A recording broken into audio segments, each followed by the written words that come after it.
Bom, esse vídeo é para exemplificar mais um tipo de quádrica. Ela começa com uma quádrica de rotação, mas a maneira como surge a parametrização dessa superfície, ela dá origem a uma superfície de rotação, mas dependendo da maneira como você escolher os coeficientes da parametrização, então você pode ter uma superfície quádrica que não é de rotação, mas também é gerada por uma hipérbole. Essa superfície é conhecida como hiperboloide de duas folhas, e na visualização aí vocês já vão entender o porquê disso, né? Se você faz a rotação de uma hipérbole em torno do seu eixo imaginário, você tem um hiperboloide de rotação de uma folha. Quando você gira em torno do eixo real, então como a hipérbole tem dois ramos, cada um desses ramos dá origem a uma parte, né, da superfície de rotação obtida. Essa superfície, no caso, é conhecida como hiperboloide de duas folhas. E aqui na animação que eu preparei no computador, vocês vão poder constatar isso, né? Então,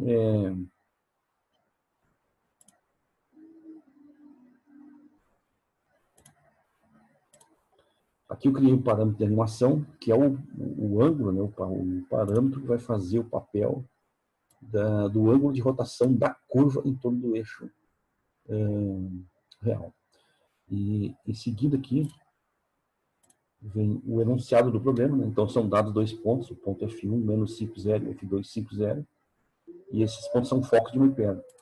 O seu eixo imaginário mede 6 unidades, então com esses dados você é capaz de deduzir a equação da hipérbole. Isso, o que isso significa? Significa que, como a distância entre os focos é 2c, no caso da hipérbole, o c é maior que o a, né? Então, como 2c é 10, então c é 5.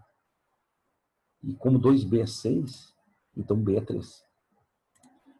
Bom, como c quadrado é a quadrado mais b quadrado, você vai conseguir concluir que o a é 4. Então, o que significa? Né? Que você pode escolher como equações paramétricas exatamente essa que está aparecendo aí. Né? O x é 4 cosseno hiperbólico de t, o y é 3 seno hiperbólico de t, e o z é 0 porque ela está situada no plano xy. Embora eu tenha trabalhado só com duas coordenadas no dado dos focos, para eu poder fazer a rotação, eu preciso introduzir uma terceira coordenada, e aí o correto lá seria dizer que o foco é menos 5, 0 e 0, e o F2 é 5, 0 e 0. Aí você executa uma rotação completa em torno do eixo real. Quem é o eixo real dessa hipérbole? No caso é x, né? Porque essa hipérbole vai ter a equação x quadrado sobre 4 ao quadrado menos y quadrado sobre 9 sobre 9, né, sobre 3 ao quadrado, igual a 1. Então significa que o eixo real dela é o eixo x. O que nós vamos fazer a rotação? Nós vamos fazer a rotação em torno do eixo real, em torno do eixo x. E isso significa, então, que essa matriz que está à esquerda aqui, essa é a matriz que executa rotações. O ângulo, a letra grega que eu usei aqui, φ, é a mesma que eu usei para representar o controle deslizante, para você visualizar essa curva girando no espaço. Né? E aqui, então, ó, é essa matriz de rotação, de ângulo φ, aplicado sobre essa curva, que é a parametrização da nossa hipérbole. O resultado dessa operação matricial dá essas funções coordenadas aqui, dependendo de dois parâmetros. Vocês vejam que, na verdade, é a mesma curva, a parametrização é da hipérbole, só que como ela gira em torno do eixo x, o y é o raio de cada um. Para cada círculo que essa curva descreve, o y é o raio. Então aqui, ó, nos planos y, paralelos a y, z, né, você tem raio cosseno φ, raio seno φ. Então isso aqui, ó, a coordenada y faz o papel de raio. Eu estou salientando isso porque depois eu vou dar uma dica que ajuda bastante a você dar um palpite sobre qual é a equação cartesiana da superfície obtida. E aqui, então, nós temos o traçado da curva no plano. Né? Bom, o que acontece? Bom, eu vou esconder a janela de áudio aqui e vamos visualizar a janela 3D. Então, agora o que vocês vão ver? Né? Vocês vão ver o efeito que essa rotação tem sobre essa curva, mediante o quê? Ó? Deixa eu exibir aqui a janela de álgebra e mostrar para vocês quem é a curva 3. Ó.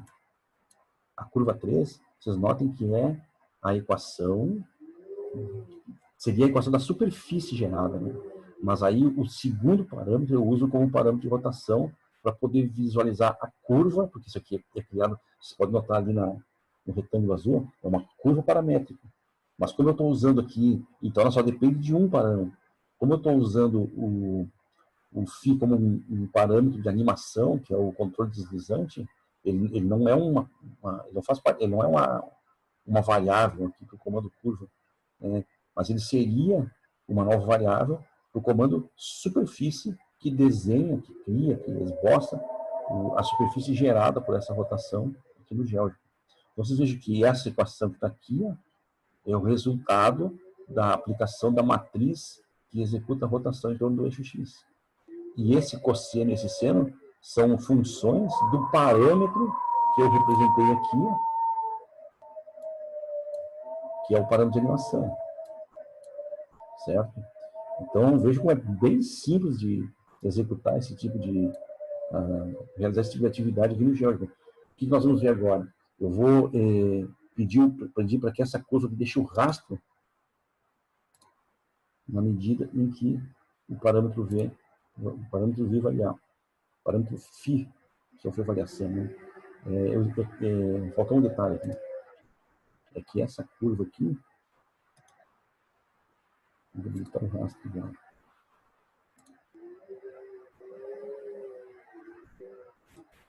E essa aqui eu tenho que digitar o rastro.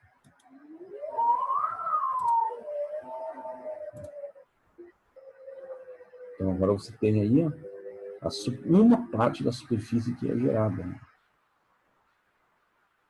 Uma parte. Vamos dizer, a outra parte, por que não? Porque é uma curva que não é conexa. Né? Então, tudo que eu faço por um lado, eu tenho que fazer para o outro, porque eu não tenho como. Elas não é contínua, não tem continuidade. Né? Então, se eu quiser fazer para cá agora, eu teria que fazer aqui uma curva gama 4. Vocês vão aprender aqui agora como que eu faço isso. Ó. Eu pego o comando curva e escrevo as coordenadas que foram obtidas nessa operação de rotação aqui. Aqui, ó, 4 corresponde, a primeira expressão é 4 cosseno hiperbólico de t, corresponde aqui. Ó.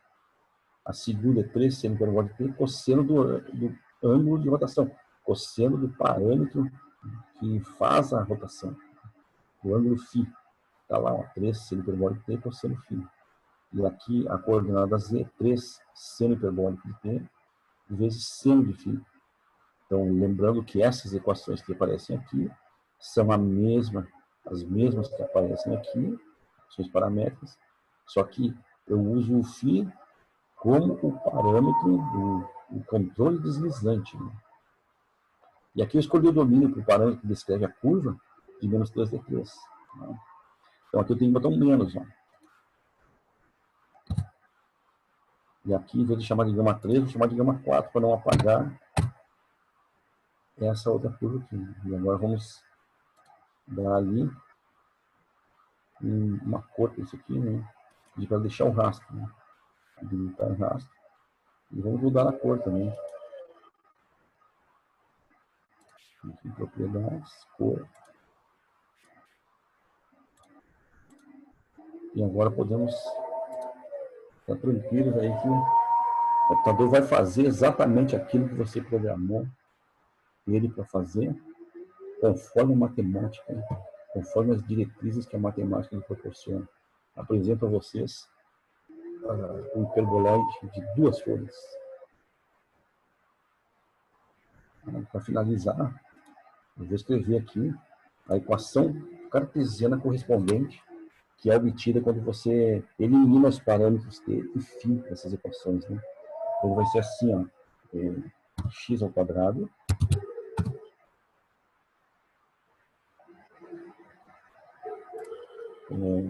eu sempre esqueço de pegar Não consegui configurar esse teclado aqui, ainda arrumar esse teclado, porque não tá funcionando a barra e o ponto de interrogação nele.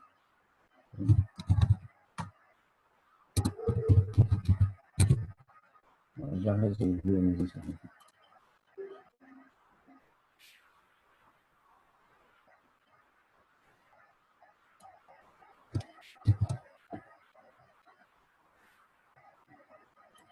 Então, x² sobre 16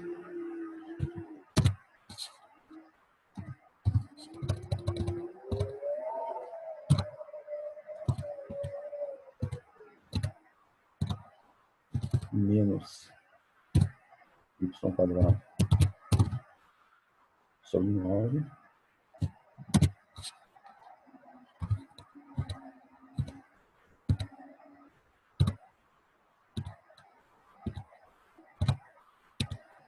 menos z²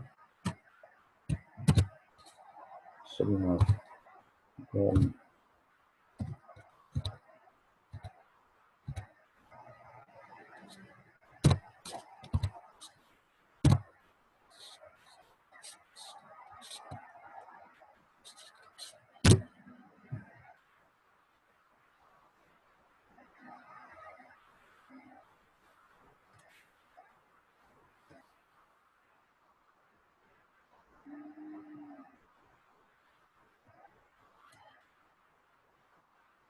Então é isso.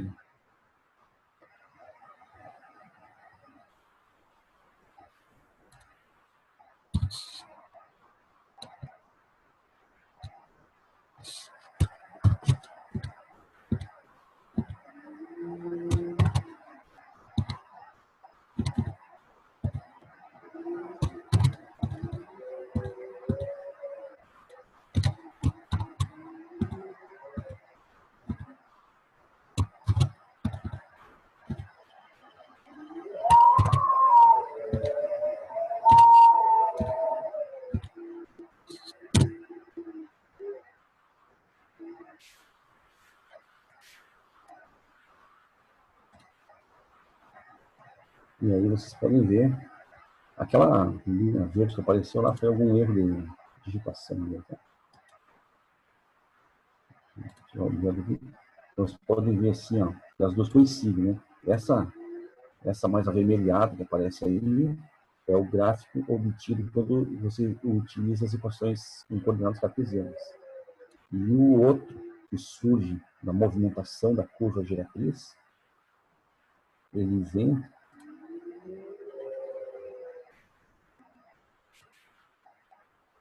quando... vamos fazer a animação de novo. Ele surge pelo movimento da curva giratriz, né? A curva, no caso, ele perde girando em torno do eixo real. Ok? Então, isso aí é o hiperboloide de duas folhas. Vocês vão ter a oportunidade de construir as suas próprias superfícies dessa forma no trabalho que eu estou escrevendo para vocês. Então, é isso.